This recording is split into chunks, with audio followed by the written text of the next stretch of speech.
Halo teman-teman semuanya, selamat pagi. Hari ini kami dari kelompok 2 akan menampilkan hasil diskusi kami tentang menyimak komprehensif. Tak kenal maka tak sayang, maka izinkan kami untuk memperkenalkan anggota kelompok kami.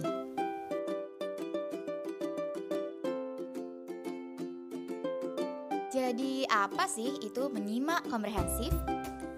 Menyimak komprehensif merupakan proses aktif yang mengharuskan penyimak aktif memahami dan mengkonstruksi pesan yang disampaikan oleh penutur.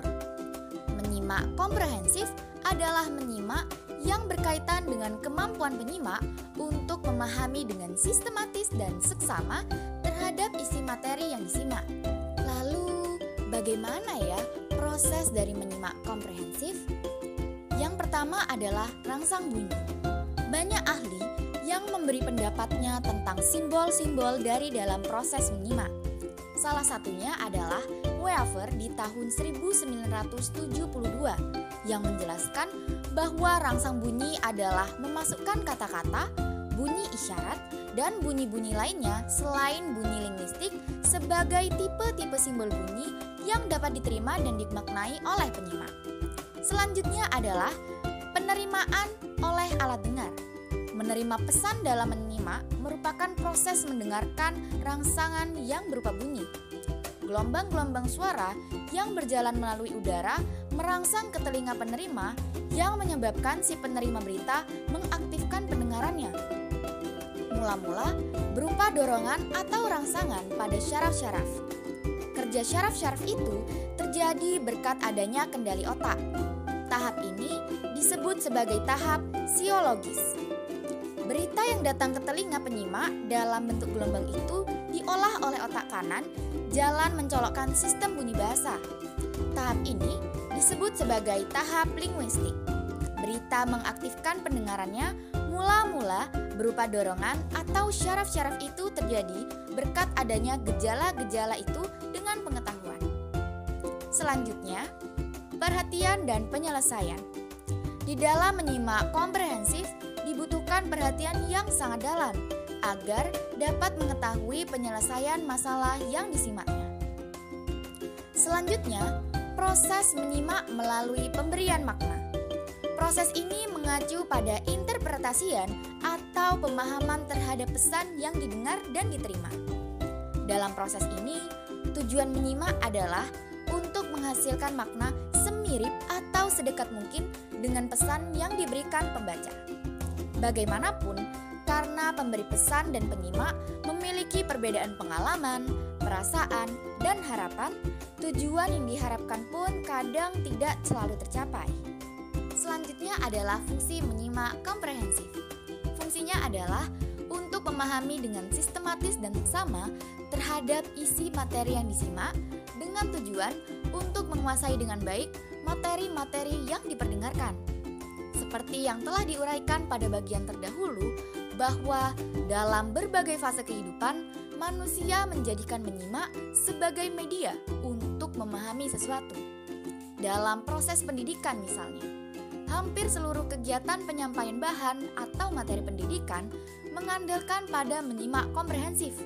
Oleh sebab itu, untuk menjadi pendengar komprehensif yang baik, kita hanya perlu berkonsentrasi pada pesan yang disampaikan. Selanjutnya, mencari kaitan antara satu pesan dengan lainnya agar akhirnya sampai pada pemahaman yang dikehendaki. Tidak perlu membuat penafsiran terlalu kritis pada pesan yang disampaikan oleh si pembicara. Berikutnya adalah karakteristik menyimak komprehensif. Yang pertama, dapat mengetahui kesalahan-kesalahan dalam menyimak. Yang kedua, dapat menerima rangsangan dan memahami pesan. Yang ketiga, dapat memproses apa yang disampaikan oleh penyimak. Yang keempat, tidak dapat memproses informasi tanpa melibatkan memori atau ingatan. Salah satu contoh menyimak komprehensif dalam kehidupan sehari-hari adalah menyimak berita. Berikut adalah cuplikan video berita yang akan kita simak. Sebelumnya, perlu diperhatikan oleh teman-teman bahwa video selanjutnya haruslah disimak dengan baik dan cermat. Sebab di akhir video nanti kami akan memberikan kuis dan hadiah bagi teman-teman yang telah menyimak video kami dengan baik. Tanpa berbasa-basi lagi, cus kita simak videonya.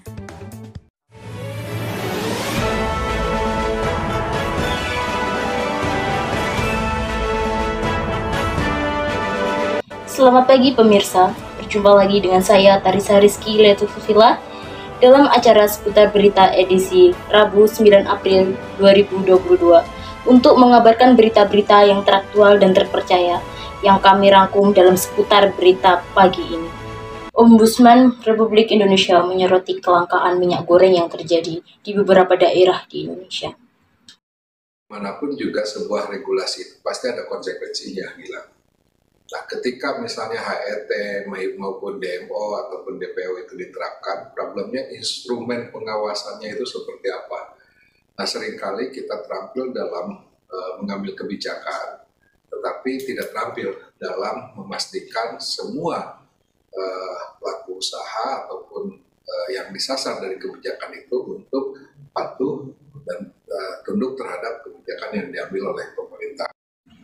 Ombudsman menilai sebenarnya kebijakan yang dilakukan pemerintah sudah tepat. Namun, masalah pengawasan jadi kendala. Ini yang membuat masih ada saja kelangkaan dan juga antrian warga yang berhubungan dengan minyak goreng. Dengan adanya investigasi dan pemantauan yang komprehensif, Satgas Pangan dan Kementerian Perdagangan seharusnya bisa lebih optimal dalam memperlancar rantai penyaluran minyak goreng di masyarakat. Inilah para penimbun minyak goreng.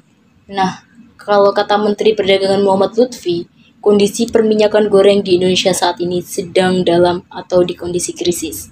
Tapi, hal ini diharapkan akan segera membaik, karena ada operasi pasar yang dilakukan untuk mendorong produsen lebih jujur, dan tentunya meminta masyarakat tidak perlu panik, tenang saja, nanti sudah ada minyak goreng yang disiapkan, tidak akan ada kelangkaan lagi.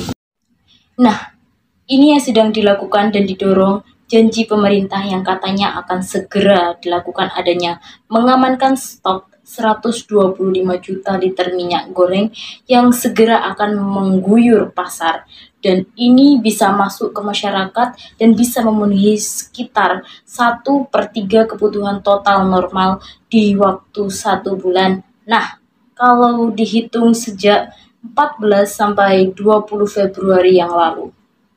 Pemerintah menghitung sudah ada 125 juta liter yang sudah masuk. Nah, pasokan ini berhasil diamankan sebanyak 1/3 kebutuhannya setelah pemerintah menerapkan kebijakan kewajiban pemenuhan kebutuhan pasar domestik.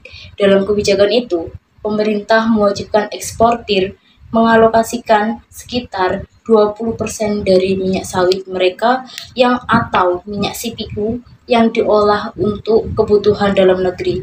20% sebagian stok minyak goreng sudah dikirim dari pabrik ke distributor. Jadi, kenapa ada kelangkaan dan permasalahan yang tentu harus dilihat lebih lanjut lagi. Apakah ada permasalahan dari pabrik menuju ke distributor? Demikian berita kali ini kami rangkum. Saya, Tarisa Rizky Letutufila, mohon undur diri dari hadapan Anda. Terima kasih dan selamat pagi.